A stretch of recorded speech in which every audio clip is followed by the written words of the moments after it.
il n'y a pas de bonne ou de mauvaise formation. Simplement, la bonne formation, ce sera celle qui te correspondra à toi. J'ai testé et c'est vraiment pas si simple de réussir le concours Sésame. Hold up, I am on my way, I'm in motion. Let's go to the ocean. Yeah, let's go outside. Hello à tous et bienvenue dans cette nouvelle vidéo. Aujourd'hui on va parler des écoles de commerce post-bac. Alors déjà la première chose qu'il faut que tu saches, c'est que les écoles de commerce ce sont des écoles privées et donc souvent elles sont un peu onéreuses et c'est pour ça qu'à la suite de cette vidéo je vais également te présenter les alternatives aux écoles de commerce. Alors déjà sache que ce sont des filières qui sont sélectives, c'est-à-dire que si tu souhaites intégrer une école de commerce post-bac, tu vas devoir passer des concours. Alors là il en existe une multitude mais les principaux ce sont Sésame et Access. Alors ces concours, il faut vraiment que tu les prépares et je sais que ça peut être compliqué en terminale de préparer ça en parallèle du bac, en parallèle de Parcoursup, etc.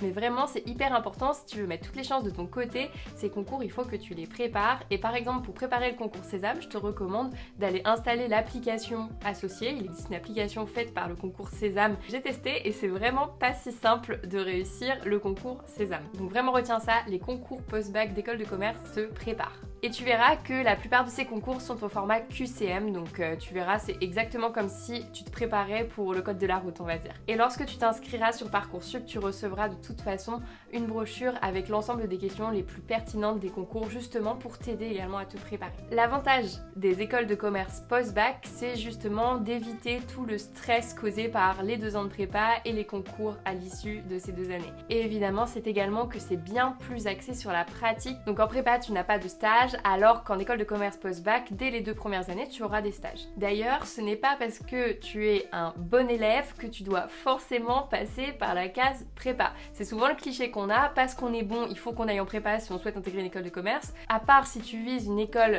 top 3 du classement, et encore même celle-ci propose de plus en plus de cursus intégrés, mais on y viendra juste après, et bien pas forcément de nécessité de passer par une prépa, passer par une école de commerce post-bac peut également totalement être une très bonne solution. Faire une école de commerce post-bac, c'est plus professionnalisant que de passer par une prépa.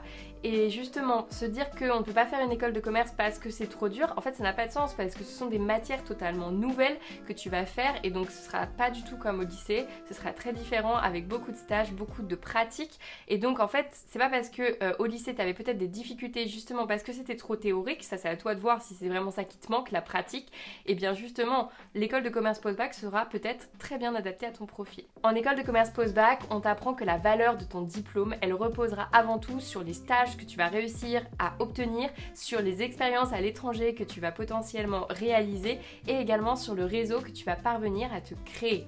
Donc pas d'inquiétude, ce n'est pas parce que tu es dans une école non prestigieuse que ton diplôme vaudra moins. C'est faux. En fait, tout diplôme, c'est toi qui le construis avec ta persévérance et les expériences que tu vas y vivre. On va réellement t'apprendre à te démarquer et à donner le meilleur de toi-même. Alors qu'en école de commerce plus élitiste, j'ai envie de dire, en fait, on t'explique que tu es parmi les dirigeants de demain et que tu fais partie de l'élite de la France.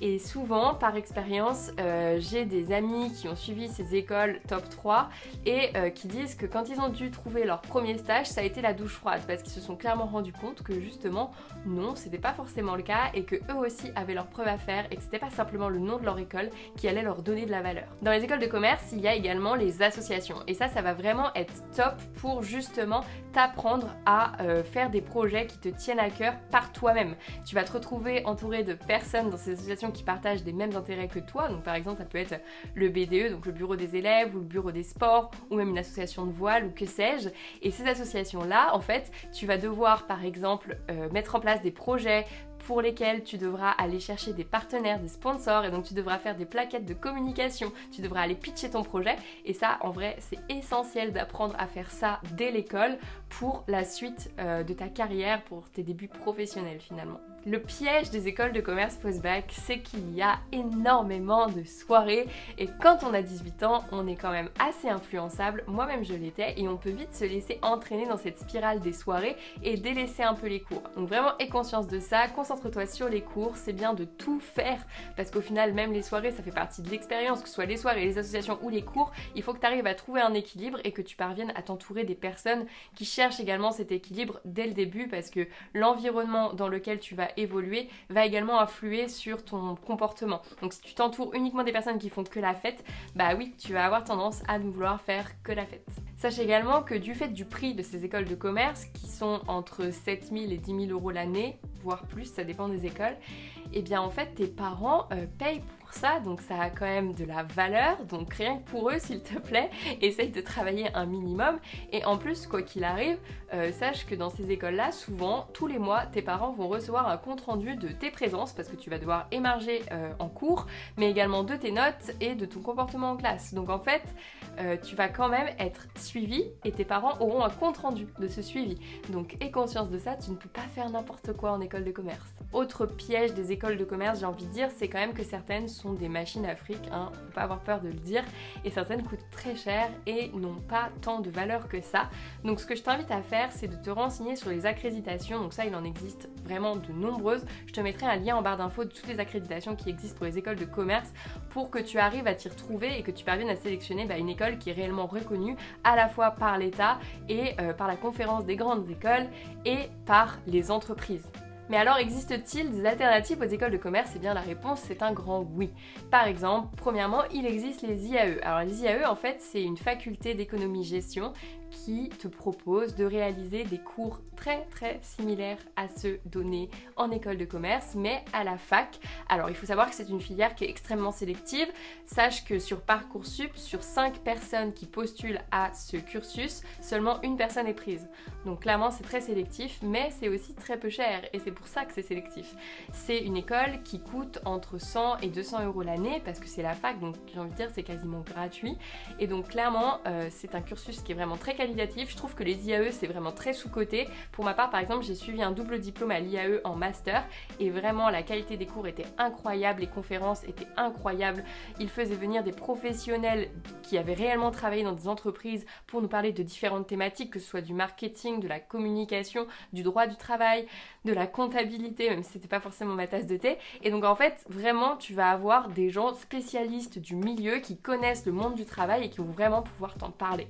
Cependant, dans les IAE, la vie associative est quand même plus limitée qu'en école de commerce, et le réseau également. Il faut bien qu'il y ait un point négatif à suivre un IAE, mais ça ne t'empêche pas par toi-même de te créer ton compte LinkedIn, d'aller contacter des gens des domaines qui t'intéressent, etc., de faire des connaissances et de te créer ton réseau à ta manière. Simplement, ce sera pas aussi simple que lorsque c'est servi sur un plateau doré comme en école de commerce. Et d'ailleurs, si tu commences en post-bac en IAE et que tu suis par exemple jusqu'à la L3 à l'IAE, tu as la possibilité ensuite de participer aux admissions parallèles des écoles de commerce. Et donc, c'est pas parce que tu ne commences pas directement dans une école de commerce ou dans une prépa que tu ne peux pas rejoindre une école de commerce après. Et commencer justement par cette alternative, que ce soit un IAE ou les autres propositions dont je vais te parler tout de suite après, eh bien ça te permet de quand même payer moins cher ton école de commerce puisque tu vas y passer moins d'années, mais tu auras quand même le diplôme. Une super alternative également aux prépas ou aux écoles post-bac ou à l'IAE, c'est l'IUT technique de commercialisation. Honnêtement, pareil, je connais des personnes qui ont suivi un IUT technique de commercialisation pour ensuite rejoindre une école de commerce et ils ne se sont pas sentis moins forts que ceux qui avaient suivi une prépa ou directement une école de commerce. Ils avaient suivi des cours vraiment très similaires, donc c'est également une très bonne alternative. Donc morale de l'histoire, si tu n'envisages pas de taper dans le top 3 des écoles de commerce, eh bien sache que suivre un IAE ou un IUT, ce sera également très pertinent si tu n'as pas forcément non plus autant d'argent à mettre dans ton école. En plus de ça, il y a de plus en plus d'écoles de commerce qui proposent leur propre cursus de prépa qu'on appelle en fait des BBA, donc des Bachelor in Business Administration, et donc ces BBA ils sont directement intégrés aux écoles de commerce, et donc en fait à la fin de ce BBA tu intègres le master. Donc c'est souvent un BBA en 4 ans, par exemple c'est le cas pour Schema qui est une grande école de commerce, et donc suite à ce cursus de 4 ans tu rejoins le master d'école de commerce en 2 ans, et en fait ça te permet d'obtenir un diplôme d'école de commerce sans avoir à passer par la case prépa. Donc maintenant que tu es au courant de toutes les possibilités qui s'offrent à toi afin d'intégrer une école écoles de commerce. Je t'invite à aller te renseigner directement sur Parcoursup sur justement ces différentes possibilités. Tu verras qu'il y a des attendus et que en fonction de la filière que tu as potentiellement suivi cette année, certaines formations te correspondront plus. Après, c'est à toi de voir si tu préfères avoir des cours plus théoriques ou bien directement être plus dans la pratique. Si tu préfères avoir un bon suivi, parce que clairement la fac, comme je l'ai dit dans la vidéo sur la fac que je te mettrai dans le petit i juste ici, bah il faut être motivé parce que tu vas être moins accompagné que dans un IUT. Donc tout ça, ce sont des critères qu'il faut que tu prennes en compte et c'est à toi de déterminer quel est ton profil d'élève et donc quelle est la formation qui te conviendra le plus à toi. Il n'y a pas de bonne ou de mauvaise formation, simplement la bonne formation ce sera celle qui te correspondra à toi. Demain on parlera des écoles d'ingénieurs post-bac. Je te souhaite une très belle journée et je te dis à demain pour une prochaine vidéo.